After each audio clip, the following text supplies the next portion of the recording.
Hello. Today's probably going to be a short episode, so sorry about that. But let's get started. I could hear muffled voices behind the doors, saw blinking lamps. Darkness creeped along the windows, and it felt like the school was drifting in open space like a lonely, lost spaceship. After going up to the second floor, I noticed a crowd around a notice board.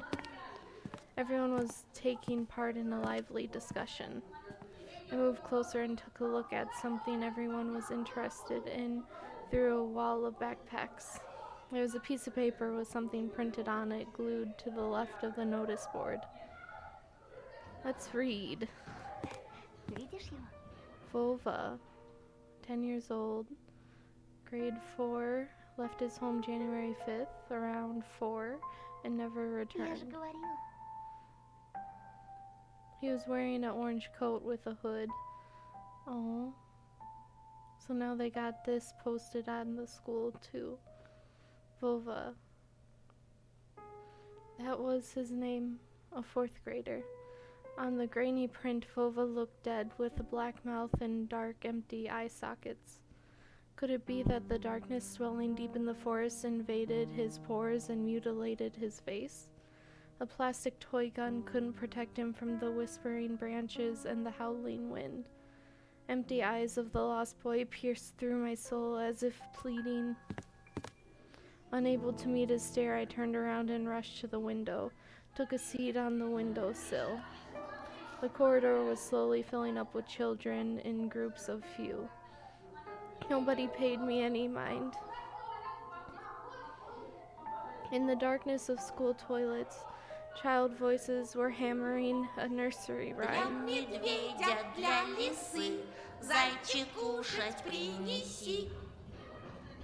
I turned my head toward them, trying to get a better look at their features, but then my attention was stolen by a loud clicking sound. A female teacher marched down the corridor with her chin raised up high. Her heels were hitting the floor like miniature hooves. A girl was tailing her every step. She was also looking pompous, stopping along the way and whispering some secrets in her friend's ear. She was probably a class rep since she was carrying an attendance register book. Екатерина, возьми, пожалуйста. The teacher opened the classroom door and the crowd of children swarmed in, screaming and pushing. Out of all of them, a tall, red-headed, fat boy caught my attention. His face was full of blisters. He looked like the inside of a pomegranate. A bad feeling risen up the hair on the back of my head. I've seen boys like him before, unsettled eyes, cackling laughter. The girl, who was a smaller copy of the teacher, warned the boy with a wave of her hand and entered the room through the clearing in the crowd.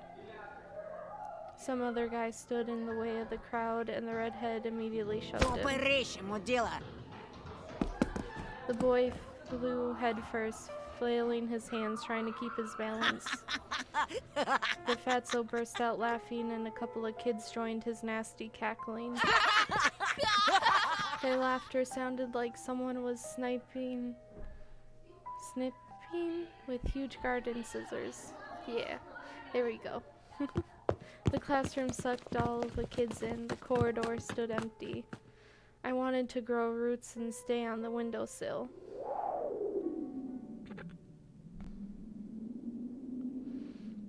Just a handful of lampposts outside were battling the darkness, writhing like fluorescent fish in the black ocean.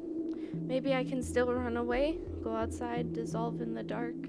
I imagined myself running through the snow, how it squeaks under my boots, and how I'm becoming lighter and lighter with every step. The ringer's trill blew that illusion away. I tore myself from the window with great effort, then took a couple of deep breaths, trying to at least calm down my mad pulse, and entered the classroom. Well, let's see what the first day of school is going to be like. The prim teacher looked at me over the frame of her glasses, clearly annoyed. Я новенький. Мне вот сказали к вам подойти. The snowy forest trail was winding in front of my eyes. The pines rustled, but it didn't sound predatory anymore. She buried herself in the register and flicked through the pages. А фамилия-то как? Петров. Громче говори. Чего мямлишь? Петров. Нет такого. She measured me with long and heavy stare, as if trying to see if I was lying. I wanted to sink through the floor. Hazy faces observed all of that from the left. The classroom breathed and snorted in unison, like a living organism, like a dangerous beast. Ты не ошибся? Нет такого в списке. My knees chose the worst time to start shaking, and I felt dizzy.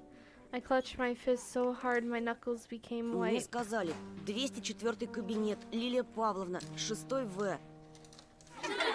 Apparently everyone in the classroom took my words as some sort of joke because they were all laughing. Что за бардак? The classroom fell silent. The kids hid their smirks for a better occasion. Понаберут студентов. Только знают, что губяки свои малевать. А я разгребай, значит.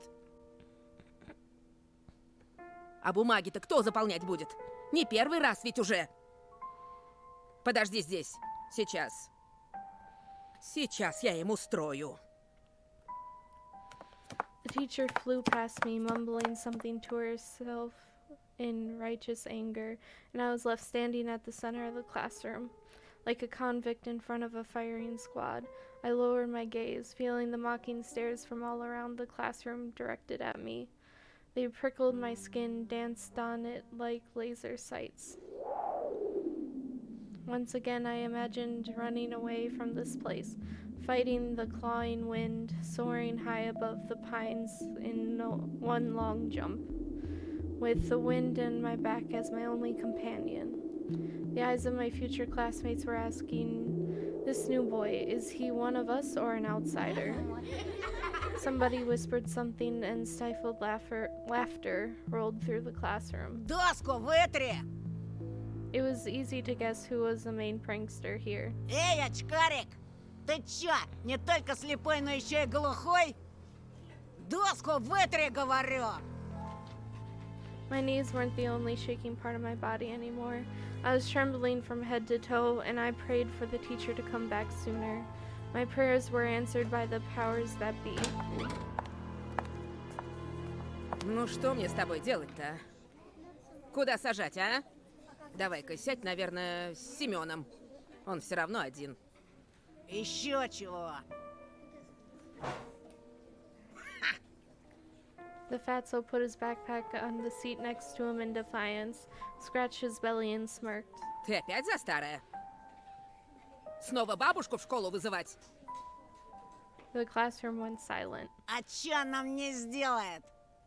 Не она, так я тебе сделаю. Рюкзак убрал быстро. Semyon didn't move a muscle.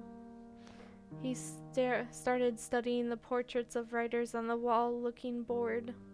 I needed to do something to resolve this somehow, to save myself. I cleared my throat and continued in a stifled voice that sounded nothing like me. Я могу за последнюю парту сесть. Там, кажется, свободно. The teacher snorted loudly. She looked at me, then at Semyon, and then back at me. Ладно. Садь. А с тобой, Бабурин, мы еще поговорим. Чтобы подошел после уроков. Будешь по классу дежурить, ясно? Semyon forced out a twisted smile. Juicy pimples were growing on the tip of his nose, ripe for the taking. Ew, that's nasty. Ooh. I walked carefully, afraid to stumble and fall, causing another outburst of laughter from everyone. I took my seat at the back, at the last table where I was met with a pile of old posters. The outcasts took their seats and the class was ready to start. Вот и хорошо. Начнем урок. Тема: традиции русской и мировой литературы в рассказе Зощенко «Не надо врать». The fatso turned back to me. His stare informed me of the coming days, weeks, and months of bullying. I've got my eyes on you, said his watery look.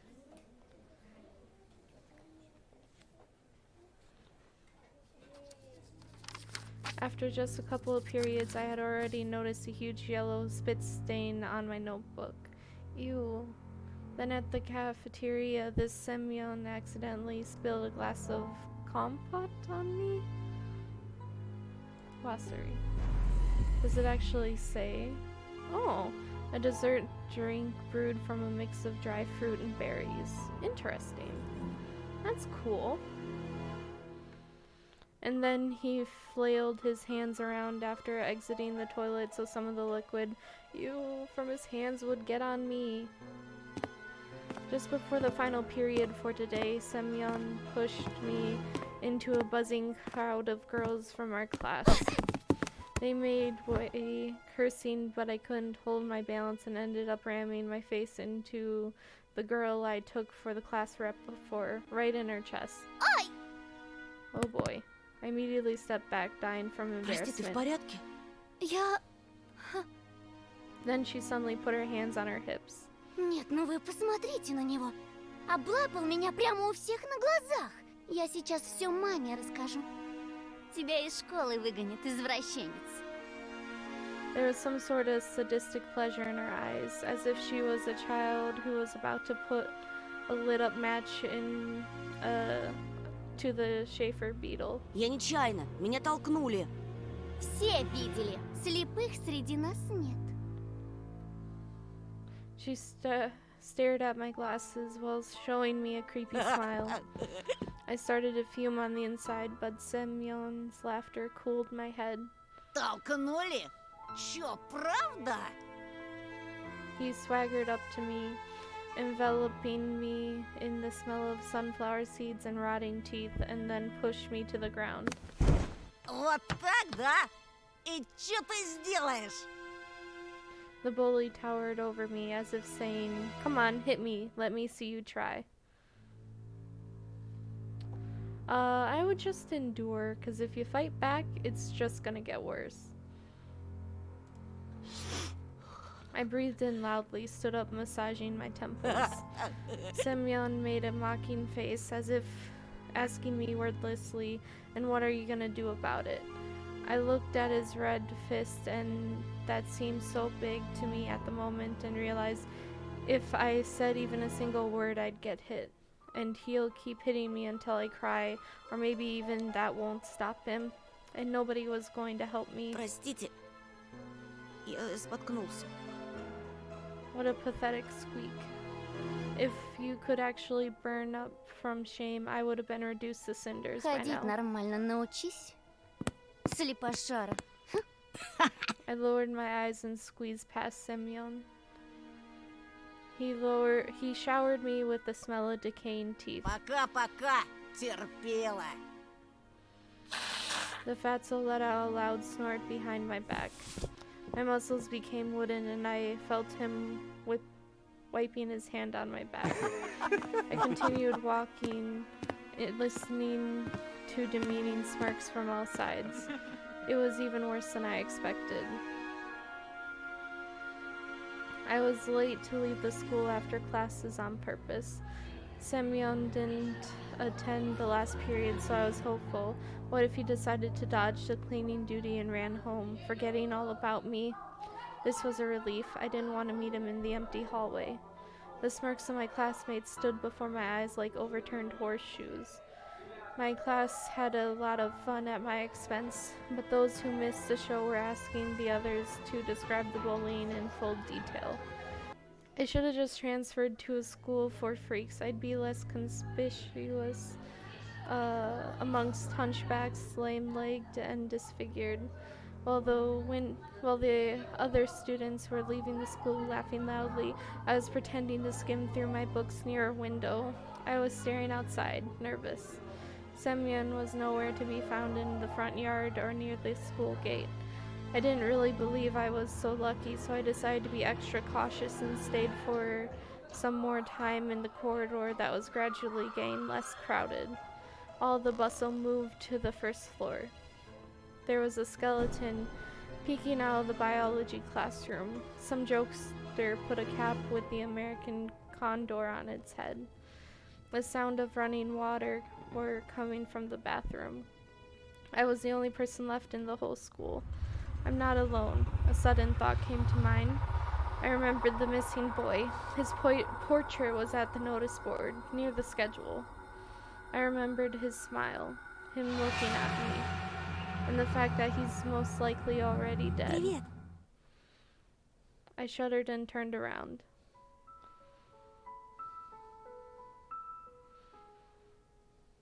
At first, my eyes stumbled upon a black violin case. Then I noticed a girl from my class was holding it. She sat at the first row of the second column. I could swear I caught her looking at me a couple of times, and I was sneaking glances at her myself. Sometimes it just feels nice to look at something pretty, the spring, the sky, or a girl that's not in the crowd that laughs at Semyon's jokes. And she wasn't whispering the dirty laundry of other people to Katya. She spent all the breaks just like me, staying in the classroom or looking in the window or drawing something in her green notebook. Здравствуй. I turned red and pretended I was studying the pattern on the wooden floor. Я видела, как Бабурин тебя толкнул. Ты в порядке? The bump on my head hurt, but it wasn't all that much uncomfortable. В порядке. Пустяк. Ага, пустяк. Этот придурок в последнее время совсем распоясался. Врезал бы ты ему. Угу. I mumbled in reply. Вроде Семен раньше таким не был. Он к нам недавно перевелся. Бабушка мне его по секрету сказала, что он словно взбесился. I started shoving books in my backpack to at least put something in my hands. The girl looked at me with clear, attentive eyes. А ты за рекой живешь? В том деревянном доме? Ну да. Там, наверное, страшно. Да еще через лес идти. Я бы так не смогла. I shivered at the mention of the forest. I thought of intertwining branches, of snake-like trail, of endless darkness that spread like mold among the crooked trees. So I straight up lied. Да не так уж там и страшно. А что тебя так пугает? She smiled after a brief pause, as if brushing off a daydream. Да так, ничего. Меня, кстати, Полина зовут. А меня Антон. Ну, это я знаю. Ой, мне на музыку пора. She made a couple of steps and stopped. Amazing. Polina didn't look like those beauties from the magazine posters or the actresses from the movies, but in the flickering light of the ceiling lamps, she looked much more alluring. А ты играешь на чем-нибудь? My parents bought me a guitar a couple years ago. I immediately remembered my meager attempts at making music. AM, change. We're all waiting for change. Soy's song echoed my thoughts and my desire to change something. That guitar got lost somewhere, as if refusing to move to the old house near the forest. I think my parents gave it away to someone that needed it more. Увы, не играю. Жалко. Ну ладно, я побежала. Пока! Her shout was captured by the loud echo. Her shoes also echoed through the school hallways. Пока! I wasn't sure if Polina heard me. I looked out the window again. Oh, I'm sorry, Semyon would say while shoving me off the staircase in a way that could break my neck. Or, oops, I didn't mean that, after spilling compote on me in the cafeteria. And this kept happening every day. I couldn't relax for a moment because of the string of coincidences. And to my horror, I realized that it was only going to get worse and I couldn't do anything about it. I always walked looking down at school and counted down minutes until the classes ended. Only in rare moments when I caught Polina's look on me, I choked from embarrassment and was ready to fight. But as if to mock me, nothing happened. And then my rage subsided and everything returned to normal. I always went home alone. First I slipped through the village, then over the bridge and across the river, and then finally through the forest. The road slithered between the trees for around 10 minutes. There were no passerby, only cars slowly crawled past me as if afraid to sink in snow. Well, I think I'm gonna end this episode here. I know it's kind of in the middle of stuff, but I think it's good. I hope you enjoyed, and please leave a like or subscribe, and I hope to see you in the next video.